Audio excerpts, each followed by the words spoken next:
इधर गधे उधर गधे, सब तरफ गधे ही गधे। अच्छे घोड़ों को नहीं है घास और गधे खा रहे च्यवनप्राश। हमारे सरकार को वापस कर दो, ऐसी हालत राजस्थान की थी। तुम्हारे और वसुंधरा जी के घर में जाने वाली जो छोटी गली भी होगी उसको भी एनएच डिक्लेयर करने के लिए मेरे ये जितने नेता बैठे हैं ये मेरे को एक भी कागज नहीं देंगे, क्योंकि मैं उनके लिए कोई काम ही बाकी नहीं रखूंगा। और अभी तक कोई मुझे ये मीडिया वाले सवाल नहीं पूछ सकते। जो बोलता हूं वही करता हूं, जो करता हूं वही बोलता हूं, और जो मैं बोलता हूं वही होता है। मैं किसान भी हूं और किसान का पुत्र भी हूं। और जिस क्षेत्र से मैं आता हूं वहां हिंदुस्तान का रिकॉर्ड टूट गया है। 10,000 से ज्यादा किसानों ने हमारे महाराष्ट्र के विदर्भ के क्षेत्र में आत्महत्या की है। और स्वाभाविक रूप से मैंने अपने राजनीतिक जीवन में इन किसानों की आत्महत्या को रोकने के लिए अपने जीवन का पूरा समय देकर मैं विदर्भ में कार्य करते रहता हूं। आज किसान की सबसे बड़ी समस्या अगर कोई है तो उसके खेत को पानी मिलना चाहिए। किसान की अगर कोई समस्या है तो उसको कुएं में 24 घंटे अगर उसको पानी मिलेगा तो किसान में सिंचाई कर सकेगा, और सिंचाई करेगा तो कम से कम दुगना फसल होगी और किसान समृद्ध और संपन्न होगा। राजस्थान की कमी है पानी की। अभी तो मेरे यहां हमारी भारत सरकार की योजना में 3 कुएं हैं और 7.5 हॉर्स पावर के 3 पंप मैंने लगाए। और मुझे खुशी है कि सुबह 8 से लेकर शाम को 6 बजे तक पानी ही पानी होता है। अभी जब बात हो रही थी तो विशेष रूप से मुझे इस बात की खुशी है कि सतीश पुनिया जी, डॉक्टर सतीश पुनिया जी करके उनका उल्लेख हुआ। तो मैंने पूछा कि सतीश जी एमबीबीएस डॉक्टर हैं? तो उन्होंने कहा नहीं, इनको पीएचडी मिली है। मुझे बहुत खुशी है कि आज डॉक्टर पुनिया जी जैसे डॉक्टर है, वैसे मुझे भी 6 डिलीट मिली है। डिलीट, डॉक्टरेट नहीं, डिलीट मिली है। और जो 4 डिलीट मिली है वो एग्रीकल्चर साइंस में मिली है। मैं आपको एक मंत्र दूंगा कि दौड़ने वाले पानी को चलने के लिए लगाओ, चलने वाले पानी को रुकने के लिए लगाओ, रुके हुए पानी को जमीन को पीने के लिए लगाओ। गांव का पानी गांव में, खेत का पानी खेत में, घर का पानी घर में। मैं आपको बताता हूं कुएं में 24 घंटे पानी आएगा। मैंने अभी 1000 हमारे एनएचआई की ओर से अमृत सरोवर बना दिए। मैं हमारे सब सांसद को प्रार्थना करूंगा कि जहां जहां एनएचआई का काम हो रहा है वहां डिस्ट्रिक्ट कलेक्टर से ऑर्डर निकालो। जो जो एग्रीगेट लगेगा नदी नालों का खोलीकरण करके, रुंदीकरण करके, मैं आपको विश्वास दिलाना चाहता हूं कि लाखों एकड़ जमीन पानी के नीचे आ सकती है। और महाराष्ट्र में यह प्रयोग सफल रूप से करने का सौभाग्य मुझे मिला है। मुझे बहुत खुशी है कि मैं जब हमारे यहां वाटर रिसोर्सेस का मंत्री था, जल संवर्धन का मंत्री था, तो वसुंधरा जी, उनको याद है कि नहीं मुझे मालूम नहीं, पर वसुंधरा जी, राहुल जी, डॉक्टर राम प्रताप जी मेरे यहां चक्कर ही चक्कर मारते थे। वसुंधरा जी मुझे कहती थी कुछ भी करके योजना अटकी हुई है 25-25, 30-30 साल से, 1970 से अटकी हुई है। कुछ भी करो, हमारी योजनाओं को ये मंजूर कर दो। ये योजनाएं कौन सी थी? एक था इंदिरा कैनाल, जिसका पानी आज आपके यहाँ आया है। इस कैनाल का कंक्रीटीकरण करना था। बादल साहब के गांव में पंजाब में पूरा कैनाल फूट गया था। और पंजाब की जमीन को खराब कर रहा था। इस पूरे कैनाल के कंक्रीटीकरण करने के लिए 2,500 करोड़ रुपए लगते थे। वसुंधरा जी मेरे पास आई डॉक्टर राम प्रताप जी और राहुल जी को लेकर, और उन्होंने मुझे कहा कि ये कैनाल का कंक्रीटीकरण कर दो। मैंने उनको सवाल पूछा कि पंजाब में कंक्रीटीकरण करने से तुम्हारा क्या फायदा होगा? तो उन्होंने मुझे, डॉक्टर राम प्रताप जी ने और वसुंधरा जी ने कहा कि ये कंक्रीटीकरण हो जाएगा तो जो पानी आज इधर उधर घुस रहा है, ये पानी राजस्थान के 8 जिलों तक, किसानों तक जाएगा और उनका जीवन समृद्ध होगा। इसलिए हम आपके पास आए और मुझे खुशी है कि मैंने 2,500 करोड़ रुपए मंजूर कर दिए। कैनाल का कंक्रीटीकरण अब मुझे पता नहीं, शायद पूरा हुआ और अब राजस्थान के 8 जिलों में पानी आया। पर केवल इतना ही नहीं, तो मैं जब वाटर रिसोर्सेस मंत्री था, बहुत झगड़े थे। डॉक्टर राम प्रताप जी को याद होगा कि दिल्ली के मुख्यमंत्री, हरियाणा के मुख्यमंत्री, एक बार वसुंधरा जी भी आई थी, हिमाचल के मुख्यमंत्री, उत्तराखंड के मुख्यमंत्री, सब बैठे थे, मामला निपट नहीं रहा था।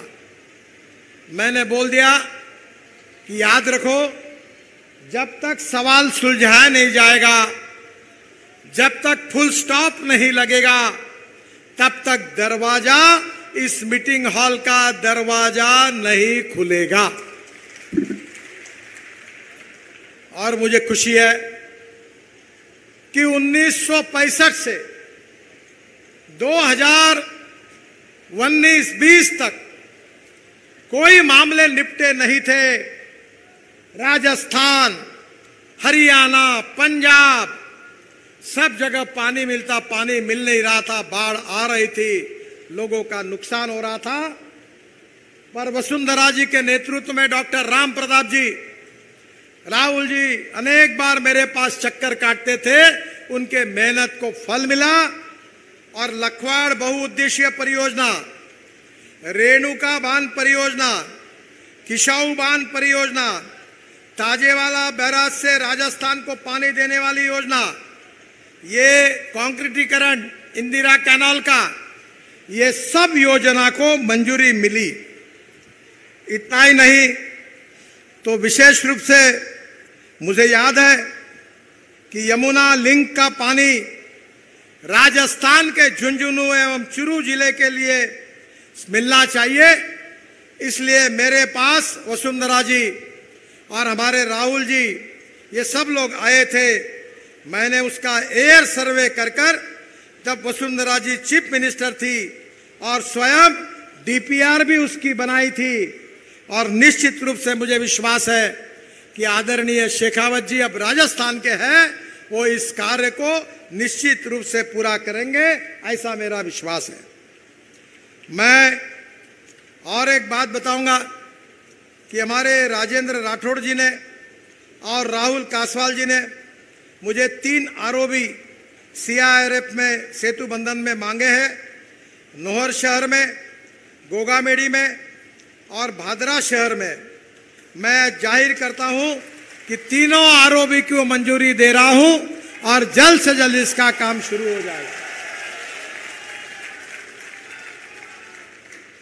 सहाबना से मादरा 15 किलोमीटर बन गई है, 15 किलोमीटर बची हुई है, उसको भी राहुल जी मेरे बहुत पीछे लगे हैं, मैं इसको भी पूरा कर दूंगा। आदरणीय राजेंद्र राठौड़ जी ने और हमारे राहुल जी ने मेरे पास मांग की है चुरू रिंग रोड की, और ये भी काम बहुत महत्वपूर्ण है। मैं आज ही उसका डीपीआर बनाने के आदेश डिपार्टमेंट को दे देता हूं ताकि इसका मार्ग खुल जाएगा। मुझे बहुत खुशी है कि राजस्थान में रोड इतने बने कि मैं बोलूंगा ही नहीं इसके ऊपर। क्या बोलने की आवश्यकता है? अब तो आप रोज रोड पर जा रहे हो, आप देख रहे हो, आनंद ले रहे हो। मुझे याद है कि वसुंधरा जी, यूनुस खान जी और उस समय राजस्थान के मुख्य सचिव जो थे वो बाद में सीएजी के प्रमुख बने, उनका नाम मैं भूल रहा हूं। ये तीनों मेरे पास आए थे। राजस्थान के काम बंद थे। राजू महर्षि, और राजू महर्षि जी ने वसुंधरा जी की उपस्थिति में मुझे कहा था कि अगर राष्ट्रीय महामार्ग के काम बंद है तो उसको डी रिकॉग्नाइज करो और हमारे सरकार को वापस कर दो। ऐसी हालत राजस्थान की थी, क्योंकि हमारे आने के पहले यूपीए की सरकार थी। मैंने वसुंधरा जी को कहा, डरो मत, यूपीए की सरकार चली गई है, अब आपकी सरकार आई है, चिंता मत करो, 5 साल में राजस्थान की तस्वीर बदल जाएगी, ये विश्वास मैं आपको देता हूं। और आज आप उसका अनुभव कर रहे हैं। यूनुस खान जी पीडब्ल्यूडी मिनिस्टर थे, जितने पत्र देते थे उतने मंजूर करता था। एक बार मैंने मजाक में यूनुस खान जी को कहा था कि एक काम करना कि तुम्हारे और वसुंधरा जी के घर में जाने वाली जो छोटी गली भी होगी उसको भी एनएच डिक्लेयर करने के लिए मेरे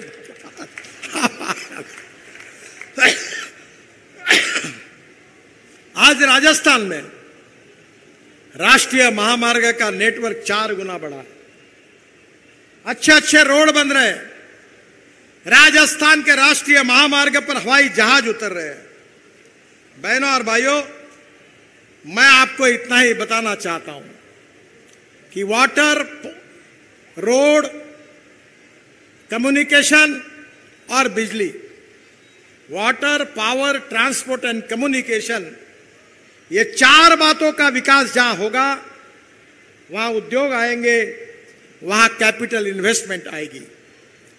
जहां उद्योग आएंगे, जहां कैपिटल इन्वेस्टमेंट आएगी, वहां ग्रोथ रेट बढ़ेगा, और जहां विकास दर बढ़ेगा वहां रोजगार निर्माण होगा, और जहां रोजगार निर्माण होगा वहां गरीबी दूर हो जाएगी। और इसी बात पर मोदी जी के नेतृत्व में हमारी सरकार काम कर रही है। 5,747 करोड़ का लखवाड़ हिमाचल, उत्तराखंड, उत्तर प्रदेश, दिल्ली, राजस्थान, हरियाणा समझौता हो गया, प्रोजेक्ट चालू हो गया। अब इसके बाद में राजस्थान की 34,000 हेक्टेयर जमीन इससे सिंचित होगी। रेणुका बांध 2019 में समझौता कराया गया मेरे उपस्थिति में, 4,597 करोड़। और मैं आपको बताता हूं, इसमें राजस्थान सहित 6 राज्यों की 97,000 हेक्टेयर जमीन सिंचित होगी, और निश्चित रूप से इसमें 40 मेगावाट बिजली तैयार होगी, और यह भी राजस्थान के लिए योजना मंजूर हो गई। किसाऊ बहुउद्देशीय योजना, यह भी राजस्थान को बहुत फायदे की है। राजस्थान, हरियाणा, उत्तराखंड, उत्तर प्रदेश, दिल्ली, हिमाचल 617 एमसीएम जल उपलब्ध होगा, और ये देहरादून के पास सामरखेड़ा गांव में किसाऊ बांध है, और इस परियोजना से लगभग 97,000 हेक्टेयर क्षेत्र सिंचाई में होगा, जिसका भी फायदा राजस्थान को होगा।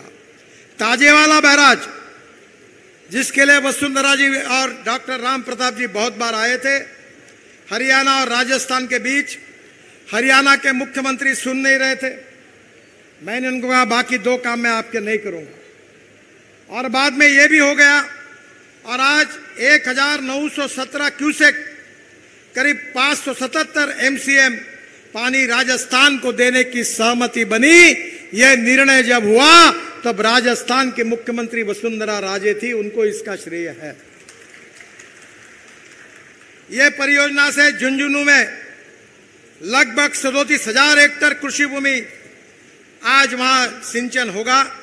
चुरू की 63,000 हेक्टेयर जमीन को पानी मिलेगा, सिंचाई होगी। ये ताजेवाला बैरेज का काम ये भारतीय जनता पार्टी के कारण हुआ, वसुंधरा जी के कारण हुआ, राहुल जी के कारण हुआ, डॉक्टर राम प्रताप जी के कारण हुआ, राठौड़ जी के कारण हुआ, और भारतीय जनता पार्टी के प्रयासों के कारण हुआ।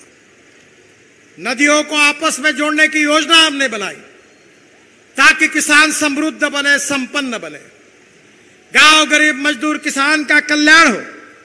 यमुना राजस्थान संपर्क परियोजना नदियों को आपस में जोड़ने के लिए जैसलमेर, बीकानेर, जोधपुर, श्रीगंगानगर 2 लाख हेक्टेयर कृषि भूमि की सिंचाई की क्षमता बढ़ जाएगी, हमने तैयार की। राजस्थान साबरमती संपर्क परियोजना जैसलमेर, बाड़मेर, जालोर जिलों के 5 लाख हेक्टेयर कृषि भूमि की सिंचाई क्षमता बढ़ जाएगी। पार्वती चंबल संपर्क परियोजना काली सिंध से झालावाड़, कोटा और चित्तौड़गढ़ के जिलों के 43,000 हेक्टेयर कृषि भूमि की सिंचाई क्षमता बढ़ जाएगी। मैं आपको एक ही बात कहना चाहता हूं, कुछ मत करिए, कमल की बटन दबाइए, भारतीय जनता पार्टी को जिताइए और राजस्थान के किसान के खेत को पानी देने वाला नल खुला कर दीजिए। और इसीलिए मैं आपको प्रार्थना करने के लिए आया हूं कि राजस्थान का विकास करना है। बहनों और भाइयों, रोड की बात मैं नहीं करूंगा। 50,000 करोड़ की लागत से 6,300 किलोमीटर काम पूरा हुआ। 35,000 करोड़ की लागत से 2,531 किलोमीटर पूरा हुआ। 50,000 करोड़ की लागत से 675 किलोमीटर का डीपीआर बन रहा है। 23-24 में 41,000 करोड़ की लागत से 3 ग्रीनफील्ड रिंग रोड बन रहे हैं। राजस्थान में करीब 15,000 करोड़ की लागत से 23 बाईपास रिंग रोड बना रहे हैं और सेतु भारतम में 440 करोड़ की लागत से 15 आरओबी का निर्माण हो रहा है। सेतु बंधन में 700 करोड़ की लागत से आरओबी बन रहे हैं। हम राजस्थान में कोई काम रखेंगे ही नहीं रोड का। मैं तो यहाँ अभी मुझे स्टेज पर मिले हुए काम को वही मैंने रिमार्क लगा के मंजूरी कर दी और जब नेक्स्ट टाइम आऊंगा तो ये जितने नेता बैठे हैं ये मेरे को एक भी कागज नहीं देंगे, क्योंकि मैं उनके लिए कोई काम ही बाकी नहीं रखूंगा। बहनों और भाइयों, आपके यहां कपास लगती है, हमारे यहां कपास लगती है, पर कपास के कारण हमारे यहां किसान आत्महत्या कर रहे। 10,000 रुपए, 12,000 रुपए क्विंटल तक भाव गया था, अब 4,000 और 5,000 रुपए पे आया। कपास सस्ता है, कपड़ा महंगा है। संतरा सस्ता है, जूस महंगा है। गेहूं सस्ता है, ब्रेड बिस्किट महंगे हैं। अब तेल बिया की भी कीमत कम हो रही है, सोयाबीन, सरसों, उसके भी भाव कम हुए हैं। और इसलिए हमारा किसान अन्नदाता है। पर मैं 2004 से अटल बिहारी वाजपेयी जी ने मुझे 2 अच्छे मौके दिए। उन्होंने मुझे ब्राजील भेजा था, राम नाइक पेट्रोलियम मंत्री थे, और मैं इथेनॉल लेके आया। और दूसरी बात वाजपेयी जी ने की थी कि उन्होंने मुझे मुंबई से बुलाकर कहा था, नितिन तुमने बहुत फ्लाईओवर बनाए, हाईवे बनाए, अब देश के किसानों का कल्याण करने के लिए गांव को जोड़ने वाली योजना बनाओ। उस समय वसुंधरा जी अटल जी के मंत्रिमंडल में मंत्री थी। और बहनों और भाइयों, मैंने 3 महीने में रिपोर्ट तैयार की। ग्रामीण विकास मंत्री सुंदरलाल पटवा जी थे, वाजपेयी जी को रिपोर्ट सौंपी। और मुझे मेरा ये परम भाग्य है कि इस देश की सबसे फ्लैगशिप योजना प्रधानमंत्री ग्राम सड़क योजना बनाने का सौभाग्य मुझे मिला। राजस्थान के कितने गांव में रोड बने हैं। अगर अटल बिहारी वाजपेयी नहीं होते तो ये रोड कौन बनाता। भैरव सिंह शेखावत जी उपराष्ट्रपति थे, मुझे उन्होंने बुलाया, बहुत खुशी जताई और उस समय मुझे कहा कि राजस्थान के इन गांवों को भी योजना में डालो। बहनों और भाइयों, गांव को रोड बनेंगे तो बच्चे स्कूल में जाएंगे, गांव के रोड बनेंगे तो फल फूल सब्जियां निश्चित रूप से मार्केट तक, शहरों तक जाएगी, गांव का विकास होगा। और इस देश के 6.5 लाख गांवों में से करीब 4.5 लाख गांवों को मजबूत रोड से जोड़ने का काम हिंदुस्तान के इतिहास में किसी प्रधानमंत्री जी ने किया है तो उसका नाम है अटल बिहारी वाजपेयी। उन्होंने किया। और इसलिए आज गांव में रोड दिख रहे हैं। पर बहनों और भाइयों, हमने मोदी जी के नेतृत्व में नई सोच लाई है। अब हमारा किसान केवल अन्नदाता नहीं होगा, हमारा किसान ऊर्जादाता होगा। आपको पता होगा कि गन्ने के जूस से इथेनॉल बन रहा है, शीरा से इथेनॉल बन रहा है, मक्के से इथेनॉल बन रहा है, हमारे यहां कट राइस से इथेनॉल बन रहा है, बाजरी, गेहूं, मक्का, ज्वारी से इथेनॉल बन रहा है, और पेट्रोल में 20% इथेनॉल डालने की शुरुआत हुई है। अब मुझे बताते हुए खुशी हो रही है कि 10 दिन पहले टोयोटा कंपनी की गाड़ी इनोवा मुझे लॉन्च करने का मौका मिला। वो 100% किसानों ने बनाए हुए बायो इथेनॉल पर चल रही है, जो 60% बिजली तैयार करती है और 40% इथेनॉल खर्चा होता है। तो पेट्रोल का भाव अगर एवरेज के हिसाब से निकाला जाए, जो 120 लीटर है, वो 25 रुपए लीटर आ जाता है। इथेनॉल से प्रदूषण नहीं होगा। इतना ही नहीं तो आपके नजदीक पानीपत में ये जो परली है, इससे 1 लाख लीटर इथेनॉल बनाने का प्लांट शुरू हुआ है इंडियन ऑयल का। 150 टन बिटुमिन तैयार हो रहा है। और मैं जो बोल रहा हूं, मेरे ऊपर विश्वास रखिए, क्योंकि मैं ऐसी बातें करता हूं कि लोगों को बहुत समय के बाद ध्यान में आती है। बहनों और भाइयों, वहां जो एविएशन फ्यूल तैयार हो रहा है इथेनॉल से, परली से इथेनॉल, गन्ने के जूस से इथेनॉल, और उससे 2% वो बायो एविएशन फ्यूल में डालकर इस देश के हवाई जहाज किसानों ने तैयार किए हुए फ्यूल पर चलने वाले हैं। वो दिन अब दूर नहीं है। हीरो, बजाज, टीवीएस की स्कूटर आ गई है। अभी इंडियन ऑयल के चेयरमैन को मैंने बुलाकर कहा है कि हर गांव में इथेनॉल के पंप खोलो। अब आपके बेटे की स्कूटर और मोटरसाइकिल किसानों ने बनाए हुए इथेनॉल पर चलेगी। किसान समृद्ध संपन्न होंगे। देश का 16 लाख करोड़ का इंपोर्ट धीरे धीरे कम होगा। ये पैसा गांवों में जाएगा। किसानों के बेटों को रोजगार मिलेगा, कृषि विकास का दर बढ़ेगा और हिंदुस्तान की तरक्की होगी और आत्मनिर्भर भारत बनेगा और मोदी जी का सपना पूरा होगा।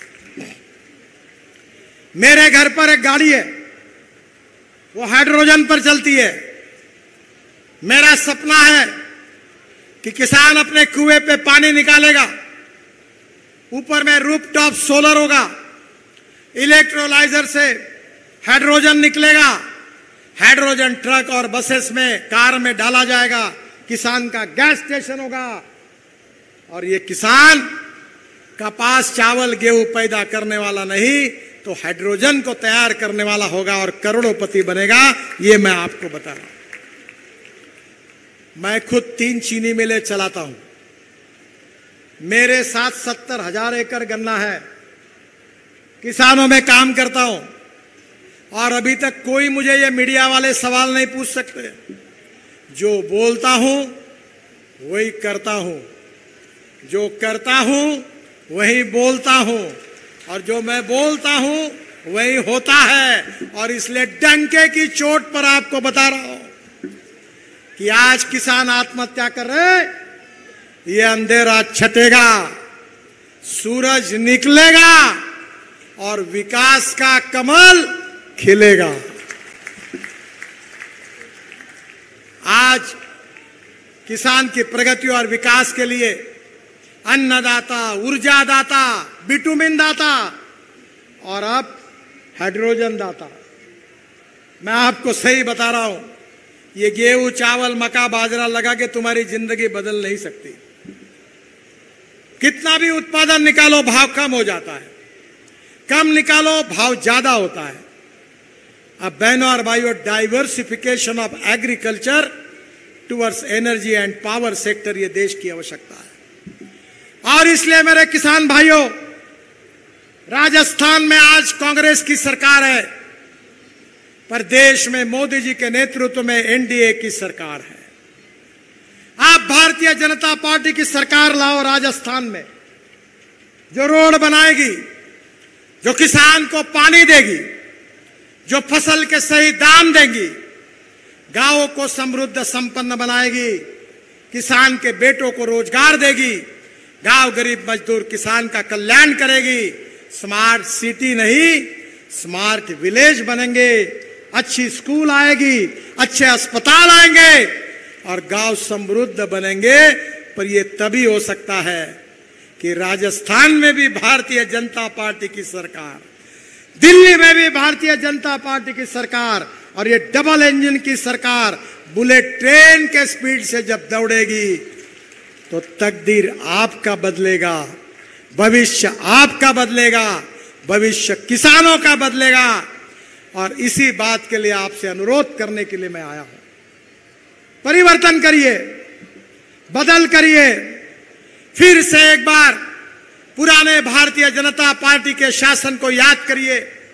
आज मैं मंदिर में गया था तो मंदिर के पुजारी और वहां के भक्तगण मुझे कह रहे थे कि ये मंदिर किसने बनाया। तो राहुल जी मेरे बाजू में खड़े थे, तो मैंने कहा किसने बनाया? बोले वसुंधरा जी ने बनाया। अरे वसुंधरा जी ने तो अभी 100 करोड़ का बनाया, तुम एक बार चुन कर दो 500 करोड़ का काम होगा, पूरा मंदिर का परिसर पूरा बदल जाएगा। ये फर्क होता है। हमारे एक शायर बहुत बड़ी शायरी कहते थे, वो मजाक में कह रहा हूं, मैं किसी को कह नहीं रहा हूं। वो कहते थे इधर गधे उधर गधे, सब तरफ गधे ही गधे, अच्छे घोड़ों को नहीं है घास और गधे खा रहे च्यवनप्राश। अब तुमको ऐसा है, समझने वाले को इशारा काफी होता है। तो एक बार आप तय कर दो, डबल इंजन लगाओ।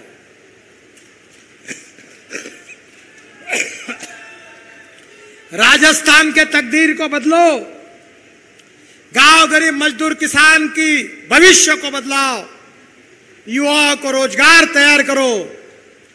और इतना ही नहीं तो राजस्थान और देश के भविष्य को बदलो। मोदी जी के नेतृत्व में, नड्डा जी के नेतृत्व में भारतीय जनता पार्टी को साथ दो और विकास का सूरज, विकास का कमल फिर से एक बार राजस्थान में खिलाओ। यही हाथ जोड़कर आपसे नम्रता पूर्वक अनुरोध करता हूं। बहुत बहुत धन्यवाद, आप सबके प्रति आभार व्यक्त करता हूं। मेरे साथ कहिए भारत माता की, भारत माता की, भारत माता की। परिवर्तन यात्रा को मेरी बहुत बहुत शुभकामनाएं। धन्यवाद, नमस्कार। वीके न्यूज, राष्ट्र के नाम।